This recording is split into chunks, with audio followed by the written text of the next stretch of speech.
নমস্কাৰ এই মুহূৰ্তত আহি পৰিছে ৰাতিপুৱাৰ কেইবাটাও গুৰুত্বপূৰ্ণ খবৰ। আজি হৈছে 20 জুলাই। গোটেই অসম তথা ভাৰতৰ বিভিন্ন প্ৰান্তৰ পৰা যুগুত হৈছে কেইবাটাও ডাঙৰ খবৰ। এনেবোৰ খবৰ নিতেও পাই থাকিবলৈ চেনেলটি সাবস্ক্ৰাইব কৰি ভিডিঅ'টো এটা লাইক কৰিবলৈ নাপাহৰিব। আজিৰ আমাৰ প্ৰথম গুৰুত্বপূৰ্ণ খবৰ হৈছে অসমবাসীৰ বাবে এটা ডাঙৰ খবৰ। লাখ লাখ আত্মহত্যা মহিলাৰ বাবে এটা ভাল খবৰ। লগতে পিএম কিষাণৰ প্ৰতিজন হিতাধিকাৰীৰ বাবে এটা গুৰুত্বপূৰ্ণ খবৰ মুকলি হৈছে। লগতে এনআৰচিৰ বাবে যিসকল ব্যক্তিয়ে আধাৰ কাৰ্ড বনাব পৰা নাই সেইসকলৰ বাবে এটা গুৰুত্বপূৰ্ণ খবৰ মুকলি হৈছে। লগতে কেইবাটাও ৰাজনৈতিক খবৰৰ লগতে অৰাজনৈতিক খবৰ যুগুত হৈছে আজিৰ দিনটোত। আজিৰ আমাৰ প্ৰথম গুৰুত্বপূৰ্ণ খবৰ হৈছে অসমবাসীৰ বাবে এটা ডাঙৰ খবৰ। ৰাজ্যত পুনৰ আৰম্ভ হ'ব অমৃত বৃক্ষ আন্দোলন। এইবাৰ 3 কোটি গছ পুলি ৰোপণৰ লক্ষ্য হিমন্ত বিশ্ব শৰ্মাৰ চৰকাৰৰ। কেবিনেটত এটা গুৰুত্বপূৰ্ণ সিদ্ধান্ত গ্ৰহণ কৰিছে অসমৰ মুখ্যমন্ত্ৰী ডক্টৰ হিমন্ত বিশ্ব শৰ্মাই। ৰাজ্যত পুনৰ আৰম্ভ হ'ব অমৃত বৃক্ষ আন্দোলন। 1 আগষ্টৰ পৰা 15 আগষ্টলৈকে গছ পুলি ৰোপণৰ লক্ষ্য হিমন্ত চৰকাৰৰ। এইবাৰ 3 কোটি গছ পুলি ৰোপণৰ লক্ষ্য হিমন্ত বিশ্ব শৰ্মা চৰকাৰৰ। অতিৰিক্তভাৱে সাজু কৰা হ'ব 1 কোটি গছ পুলি। aba.assam.gov.in গৈ পঞ্জীয়ন কৰি গছ পুলিৰ সৈতে ফটো আপলোড কৰিব লাগিব। পূৰ্বে পঞ্জীয়ন কৰা সকলে নৱীকৰণ পঞ্জীয়ন কৰিব পাৰিব। প্ৰতিখন জিলাৰ বাবে সুকীয়াকৈ সাজু কৰা হৈছে এপ। আপুনি এপৰ মাধ্যমত সম্পূৰ্ণখিনি কৰিব পাৰিব। 16 আগষ্টত এআইৰ জৰিয়তে কিমান গছ পুলি ৰোপণ হ'ল সেয়া নিৰূপণ কৰা হ'ব। গছ পুলি বিতৰণৰ বাবে ৰাজ্যজুৰি 40,000 বিতৰণী কেন্দ্ৰ থাকিব। আশাকৰ্মী, অংগনবাড়ী কৰ্মী, আত্মসহায়ক গোট লগতে শিক্ষা অনুষ্ঠান, কৃষক, NGO, ক্ষুদ্ৰ চাহ খেতিয়কৰ সহযোগত ৰূপায়ণ কৰা হ'ব এই গছপুলি। এইবাৰ ব্যয় কমকৈ নিজাববীয়াকৈ উৎপাদন কৰিলে চৰকাৰে। জনতা ভৱনত সংবাদমেল সম্বোধন কৰি অসমৰ মুখ্যমন্ত্ৰী ডক্টৰ হিমন্ত বিশ্ব শৰ্মাই ডাঙৰ মন্তব্য কৰিছে। লগতে যিসকল ব্যক্তিয়ে যোৱাবাৰ আত্মহত্যা মহিলাসকলে গছপুলি ৰোপণ কৰিছিলে সেইসকল ব্যক্তিক চৰকাৰে কেতিয়াও সোমাই দিব 10,000 টকা। আগষ্ট মাহতে কিন্তু লাখ লাখ মহিলাৰ বেংক একাউণ্টত চৰকাৰে 10,000 টকা সোমাই দিব বুলি এটা ডাঙৰ ঘোষণা কৰিছে। লগতে আপুনি আত্মহত্যাৰ 10,000 টকা পাবলৈ নাই। আত্মহত্যাৰ 10,000 টকা কোন কোন মহিলাই লাভ কৰিব? যিসকল মহিলাৰ এছএমএছ আহিব সেইসকল মহিলাই লাভ কৰিব টকা। কিন্তু জুলাই মাহৰ শেষত যিসকল ব্যক্তিৰ একাউণ্টত টকা সোমাই দিব সেয়া কিন্তু চৰকাৰে সম্পূৰ্ণকৈ নিৰীক্ষণ কৰি আছে ফৰ্মখন। আৰু চৰকাৰে ফৰ্মখন নিৰীক্ষণ কৰাৰ পিছত যিসকল ব্যক্তিৰ ফৰ্মটো একচেপ্ট হৈছে অকল সেইসকল মহিলাৰ সম্পূৰ্ণকৈ কিন্তু মোবাইল যোগে এখন এছএমএছ প্ৰেৰণ কৰা হৈছে। আৰু 31 জুলাইৰ আগতে যিসকল ব্যক্তিৰ এছএমএছটো আহিব অকল সেইসকল মহিলাৰ বেংক একাউণ্টত চৰকাৰে সোমাই দিব 10,000 টকা। আপোনাৰ মোবাইলত যদি এছএমএছটো আহিছে নিশ্চয় আপুনি লাভ কৰিব পাৰিব আগষ্ট মাহত আত্মহত্যাৰ 10,000 টকা। তাৰপিছত অসমবাসী ৰাজ্যক জনাইছে আমাৰ 2 নম্বৰটো খুব গুৰুত্বপূৰ্ণ খবৰ। লগতে ডাঙৰ খবৰ, এনআৰচিৰ বায়োমেট্ৰিকৰ কাৰণে আধাৰ কাৰ্ড নোপোৱা মানুহবিলাক অহাকালিৰ পৰা গোৱালপাৰা ডিষ্ট্ৰিক্ট ডেভেলপমেণ্ট কমিশ্যনাৰক আধাৰ কাৰ্ড নোপোৱাৰ এখন আবেদন পত্ৰ দিবলৈ অনুৰোধ জনোৱা হ'ল। লগতে তলত দিয়া উল্লেখ কৰা নথিপত্ৰবিলাক জেৰক্স কৰি দিব লাগিব।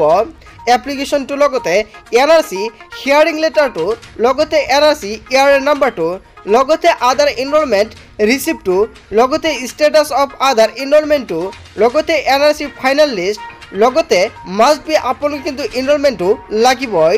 লগতে এনৰলমেণ্টৰ যিখন ড্ৰাফ্ট লিষ্ট সেইখন লাগিব। লগতে আইডেণ্টিটি ইন এড্ৰেছ প্ৰুফৰ বাবে যিকোনো এটা নথি দিলে হৈ যাব। যদি আপোনাৰ আধাৰ কাৰ্ডটো এনআৰচিৰ বাবে বনাব পৰা নাই বা ব্লক হৈ আছে, এতিয়া আপুনি আধাৰ কাৰ্ডটো বনাব পৰা নাই আপোনাৰ নামত, তেনে ক্ষেত্ৰত চৰকাৰে এটা গুৰুত্বপূৰ্ণ পন্থা হাতত লৈছে। প্ৰত্যেকটো ডিষ্ট্ৰিক্টৰ বাবে এটা গুৰুত্বপূৰ্ণ খবৰ মুকলি আহিছে। যিসকল ব্যক্তি গোৱালপাৰা জিলাত বাস কৰি আছে অকল সেইসকল ব্যক্তিৰ বাবে এটা গুৰুত্বপূৰ্ণ খবৰ। লগতে বাকী জিলাতো কৰিব পাৰিব চেম প্ৰচেছত। আপুনি কেনেকুৱা কৰিব নিশ্চয় আপোনালোকে সম্পূৰ্ণকৈ জানিলে। লগতে কি কি নথি লাগিব এতিয়া আপুনি সম্পূৰ্ণকৈ চাই লওক। এইকেইটা নথি আপুনি জেৰক্স কৰি এতিয়া আপুনি জমা দিয়ক। হয়, আপুনি ঠিকেই শুনিছে, ডেভেলপমেণ্ট কমিশ্যনক গৈ এতিয়া আপুনি জমা দিয়ক। জমা দিয়াৰ পিছত কিন্তু আপুনি নতুনকৈ বনাব পাৰিব আধাৰ কাৰ্ড। চৰকাৰে এটা গুৰুত্বপূৰ্ণ পন্থা হাতত লৈছে। ইয়াতে সম্পূৰ্ণকৈ উল্লেখ কৰা হৈছে only residents of Goalpara district can apply. আৰু যিসকল ব্যক্তি গোৱালপাৰা ডিষ্ট্ৰিক্টত বাস কৰি আছে অকল সেইসকল ব্যক্তি কিন্তু আবেদন কৰিব পাৰিব। তাৰপিছত অসমবাসী ৰাজ্যক জনাইছো আমাৰ 3 নম্বৰটো খুব গুৰুত্বপূৰ্ণ খবৰ। লগতে এটা ডাঙৰ খবৰ, SBIৰ কোটি কোটি গ্ৰাহকৰ বাবে এটা ডাঙৰ খবৰ। SBIৰ কোটি কোটি গ্ৰাহকৰ বাবে এটা গুৰুত্বপূৰ্ণ খবৰ মুকলি হৈছে। আপোনাৰ SBI বেংক একাউণ্ট আছে নেকি? যদি SBIৰ বেংক একাউণ্ট আছে তেন্তে আপোনাৰ বাবে এটা গুৰুত্বপূৰ্ণ খবৰ। যদিহে SBIত আপোনাৰ একাউণ্ট আছে তেন্তে এই বাতৰি আপোনাৰ বাবে গুৰুত্বপূৰ্ণ। লগতে SBIৰ গ্ৰাহকক প্ৰবঞ্চনা কৰিবলৈ বিভিন্ন চক্ৰৰ পৰা আহিব পাৰে মেছেজ। আপোনাৰ একাউণ্ট ব্লক কৰি দিয়া হ'ব পাৰে বুলি আহিব পাৰে আপোনাৰ ওচৰলৈ মেছেজ। আপোনাৰ একাউণ্টৰ KYC আপডেট কৰক বুলি মেছেজ আহিব পাৰে, কিন্তু ভুলতে এনেধৰণৰ লিংকত আপুনি ক্লিক নকৰিব। বেংকৰ তৰফৰ পৰা ফোন কৰা বুলিও আপোনালৈ ফোন কৰিব পাৰে।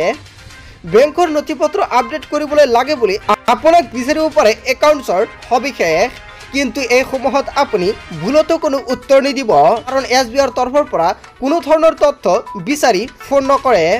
দুষ্ট চক্ৰই কিদৰে SMS-ৰ দ্বাৰা জালিয়াতি কৰে। 1 নম্বৰত কোৱা হৈছে SBI কেতিয়াও KYC আপডেট কৰিবলৈ বা একাউণ্ট আনলক কৰিবলৈ কল নকৰে। যদি আপোনালোকৰ ফোনত SMS বা লিংক আহিছে, লগতে আপোনাৰ কল আহিছে, তেনে ক্ষেত্ৰত কিন্তু 1 নম্বৰত সম্পূৰ্ণকৈ উল্লেখ কৰা আছে SBIৰ কেতিয়াও KYCৰ বাবে কোনো ধৰণৰ ফোন বা SMS নাহে। লগতে SMS, ইমেইল বা হোৱাটছএপত লিংক প্ৰেৰণ নকৰে। আপুনি এইকেইটা বস্তুৰে সাৱধান থাকিব। 2 নম্বৰত উল্লেখ কৰিছে আপোনাৰ ব্যক্তিগত কাৰ্ড বা ATM-খনৰ সবিশেষ কোনো লোকৰ লগত শ্বেয়াৰ নকৰিব। যদি আপোনাৰ ডেবিট কাৰ্ড বা ATM কাৰ্ডটো আছে, তেনে ক্ষেত্ৰত কোনোবা ব্যক্তি যদি OTP খুজিছে, তেনে ক্ষেত্ৰত আপুনি OTP নিদিব। লগতে আপুনি ATM-ৰ পাছৱৰ্ড বা কোনো বস্তু আপুনি নিদিব। 3 নম্বৰত উল্লেখ কৰিছে এনেধৰণৰ ফোন কল বা মেছেজ আহিলে আপুনি ফোন কৰক অনলাইন 30 নম্বৰত। 4 নম্বৰত কোৱা হৈছে হঠাৎ অকৃতত্বশীল লেনদেন বন্ধ কৰিবলৈ অথবা ATM, ক্ৰেডিট কাৰ্ড ব্লকৰ বাবে মুকলি কৰা হৈছে ফোন নম্বৰ। ফোন নম্বৰ দুটা হৈছে 18001234 নম্বৰ অথবা 18002100 নম্বৰ। এই দুটা নম্বৰত আপুনি সবিশেষ জানিব পাৰিব যদি আপোনালোকৰ একেটা কাম কৰিব বিচাৰে।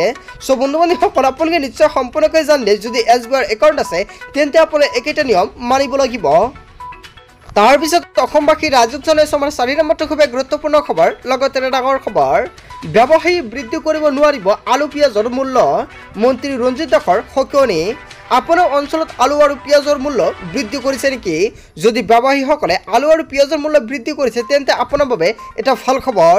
ৰাজ্যত আলু পিঁয়াজৰ মূল্য বৃদ্ধিক লৈ আহি গ'ল এটা ডাঙৰ খবৰ। ব্যৱসায়ী বৃদ্ধি কৰিব নোৱাৰিব আলু আৰু পিঁয়াজৰ মূল্য। আলু পিঁয়াজৰ ব্যৱসায় লৈ মন্ত্ৰী ৰঞ্জিত দাসৰ সকিয়নি।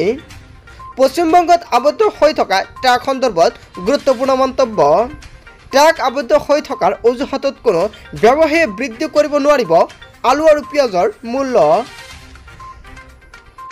খেয়ালখুচি মতে দাম বৃদ্ধি কৰিলে ব্যৱস্থা ল'ব চৰকাৰে।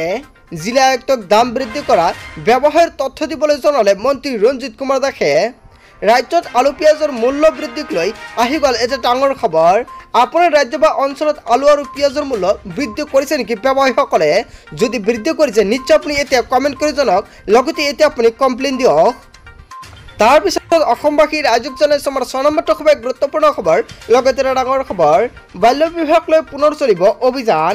মুছলিম বিবাহ পঞ্জীয়নক লৈ অসমৰ মুখ্যমন্ত্ৰী ডক্টৰ হিমন্ত বিশ্ব শৰ্মাই এটা ডাঙৰ মন্তব্য কৰিছে। কোৱা হৈছে আহিব নতুন আইন। বাল্য বিবাহক লৈ ৰাজ্যত আহিব নতুন আইন। এই আইনৰ অধীনত মুছলমান লোকৰ বিয়াৰ পঞ্জীয়ন এতিয়া চৰকাৰীভাৱে হ'ব লাগিব। ছোৱালীৰ বিয়াৰ বয়স 18ৰ পৰা, হয় আপুনি ঠিকেই শুনিছে, এতিয়া ছোৱালীৰ বয়স 18 হ'ব লাগিব। লগতে ল'ৰাৰ বয়স হ'ব লাগিব 21 বছৰৰ ভিতৰত। যদি হয় তেন্তে আপুনি বিয়া পাতিব পাৰিব। বিবাহক লৈ থকা পুৰণি আইন অতীত হ'ব বুলি মন্তব্য কৰিছে। মুছলিম বিবাহ পঞ্জীয়নক লৈ আহি গ'ল নতুন আইন। বাল্য বিবাহক ধৰ্মীয় দৃষ্টিভংগীৰে চোৱা নহয়। অসমত বাল্য বিবাহ হ্ৰাস কৰাৰ উদ্দেশ্য হ'ল চৰকাৰৰ। শেহতীয়া তথ্য অনুসৰি অসমত বাল্য বিবাহ তুলনামূলকভাৱে কমিছে। নৱেম্বৰ-ডিচেম্বৰ মাহত বাল্য বিবাহৰ বিৰুদ্ধে পুনৰ চলাব ভয়ংকৰ অভিযান। প্ৰতি 6 মাহৰ মূৰে মূৰে চলিব বাল্য বিবাহৰ বিৰুদ্ধে অভিযান। নতুনকৈ যিসকলে বাল্য বিবাহ কৰাইছে তেওঁলোকক গ্ৰেপ্তাৰ কৰা হ'ব। বাল্য বিবাহক লৈ উৎসাহ দিয়াসকলকো গ্ৰেপ্তাৰ কৰা হ'ব। বাল্য বিবাহক লৈ সম্পূৰ্ণৰূপে নিৰ্মূল কৰাৰ লক্ষ্য হৈছে অসম চৰকাৰৰ। মুখ্যমন্ত্ৰী ডক্টৰ হিমন্ত বিশ্ব শৰ্মাই এনেকুৱাকৈ কেইবাটাও ডাঙৰ মন্তব্য কৰিছে।